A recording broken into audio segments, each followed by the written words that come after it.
بسم اللہ الرحمن الرحیم۔ آج کل ہر کسی کی زبان پر ایک ہی ڈرامے کے چرچے سننے کو مل رہے ہیں۔ ہر کسی کا ٹارگٹ ہے کہ اس ڈرامہ سیریل کے تمام سیزن جلد از جلد مکمل کر لیے جائیں۔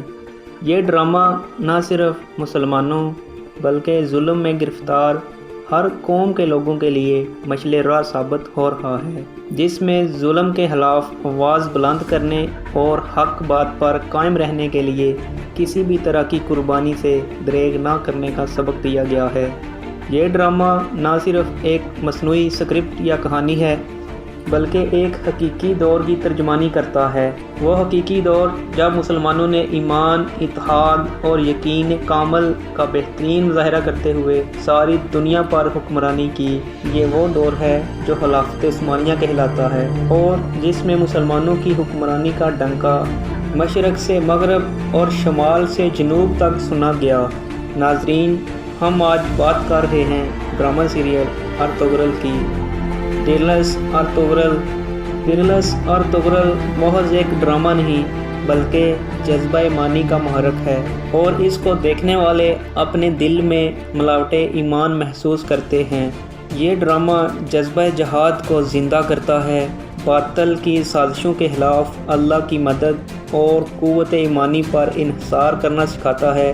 جدید ذرائع ابلاغ سے جہاں مسلمان نوجوانوں سے جذبہ جہاد کی روح نکالنے کی سازشیں کی جا رہی ہیں، وہاں پر یہ ڈرامہ ان میں جہادی روح پھونکنے اور صلیبی سازشوں کو سمجھنے کا ذریعہ ہے۔ یہی وجہ ہے کہ کفار اس کی مخالفت کر رہے ہیں اور اپنے حلیف مسلمان ملکوں کی زبان سے طیب اردگان کی سازش کہلوا رہے ہیں کہ اس نے یہ ڈرامہ خلافت کی راہ ہموار کرنے کے لیے بنایا ہے۔ دوستو، مختلف ممالک میں اس کی ڈبنگ مترجم کرنے پر پابندی عائد کر دی گئی ہے۔ خاص طور پر انڈیا اس ڈرامے کی کشمیر میں نشریات پر پابندی لگا رہا ہے، کیونکہ وہ سمجھ رہا ہے کہ اس سے آزادی کی تحریک کو تقویت مل رہی ہے۔ اس کے ساتھ ساتھ سازشی ملکوں نے اپنے لوگوں کے لیے اس ڈرامے کی نشریات آن ایئر کرنے پر پابندی لگا دی ہے۔ سپر پاور طاقتیں اس ڈرامے سے اسی طرح خوفزدہ ہیں جس طرح اس ڈرامے میں دکھائے جانے والے ہر دل عزیز کردار ارطغرل سے ان کے وقت میں سپر پاور خوفزدہ تھی۔ دوستو، یہ ایک عظیم داستان ہے۔ 2000 افراد پر مشتمل ایک قبیلہ جس نے ایمان کی طاقت سے پورے یورپ پر 600 سال تک حکمرانی کی اور فاتح رہا۔ یہ بڑی متاثر کن بات ہے اور یہ ایک سچی بات ہے، کوئی فلمی سٹوری تو ہے نہیں۔ اس ڈرامے میں دکھایا گیا ہے کہ قبیلے نے کیسے سپر پاور کو شکست دی اور ایسی سلطنت کی بنیاد ڈالی جو صدیوں پرانی شان و شوکت کی ایک عظیم مثال ہے۔ یہ کوئی خیالی سٹوری تو ہے نہیں، حقیقی کردار اور حقیقی واقعات پر ایک سیریز ہے۔ یہ مسلمان نوجوانوں کے لیے بہت انسپائرنگ ہے۔ حق اور انصاف کے لیے لڑنے والے کبھی مایوس نہیں ہوتے اور ان کا مقصد حق اور انصاف کے راستے پر چلنا ہوتا ہے اور اللہ کی رضا کے لیے حق پر ڈٹے رہنے کا ہے، اور ہتھیار ڈالنے والوں کو کبھی دنیا معاف نہیں کرتی۔ ہتھیار ڈالنا کوئی آپشن نہیں ہوتا۔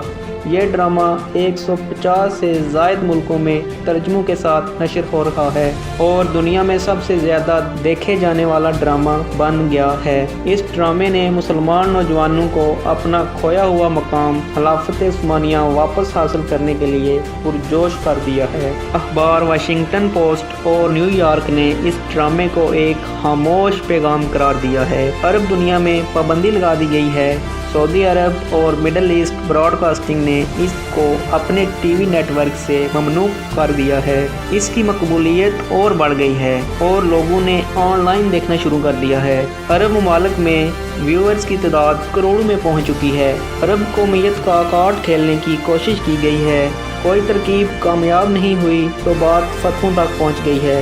مصر کے دارالفتح نے ارطغرل کے خلاف فتویٰ دیا ہے کہ اس ڈرامے کو کوئی بھی نہ دیکھے۔ اب ان سارے عوامل میں ڈرامہ اہم نہیں، طریقہ واردات اہم ہے۔ یہ قوم پرستی کی لڑائی ہے جو فتوے کی مدد سے لڑی جا رہی ہے۔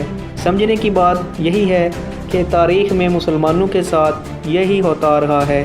جب بھی جہاں بھی مذہب کی ضرورت پڑی، مذہب کو استعمال کیا گیا۔ ضرورت ہو تو عورت کی ڈرائیونگ بھی جائز قرار دی گئی۔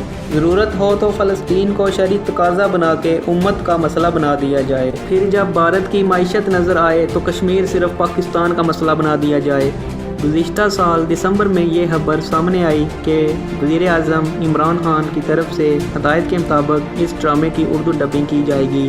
رپورٹس کے مطابق یہ تو نہیں بتایا گیا کہ کب تک اس کو نشر کیا جائے گا، تاہم یہ خیال کیا جا رہا تھا کہ 2020 تک اس کو نشر کر دیا جائے گا۔ پھر خبر سامنے آئی کہ پی ٹی وی کو مبینہ طور پر ترکی ڈراموں کی ڈبنگ سے روک دیا گیا ہے، لیکن پھر پی ٹی وی کی ایک ٹویٹ میں بتایا گیا کہ ایسی خبروں میں کوئی صداقت نہیں اور یہ ڈرامہ جلد نشر کیا جائے گا۔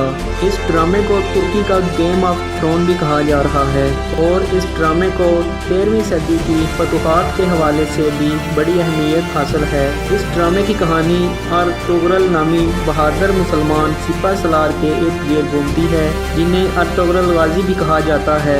اس ڈرامے میں دکھایا گیا ہے کہ ارطغرل غازی نے کس طرح اپنے دور میں صلیبی اور ظالموں کو شکست دی اور ان کے چھوٹے بیٹے عثمان نے 13ویں صدی کے آغاز میں سلطنت عثمانیہ کے قیام کا اعلان کیا اور مسلمانوں کی عظیم سلطنت 600 سال 1920 تک قائم رہی۔ پھر سلطنت کو انگریزوں نے اپنی سازشوں کے تحت ٹکڑے ٹکڑے کر دیا۔ یہ ڈرامہ پاکستان میں نشر کرنے سے پہلے دنیا میں 60 زبانوں میں نشر ہو چکا ہے۔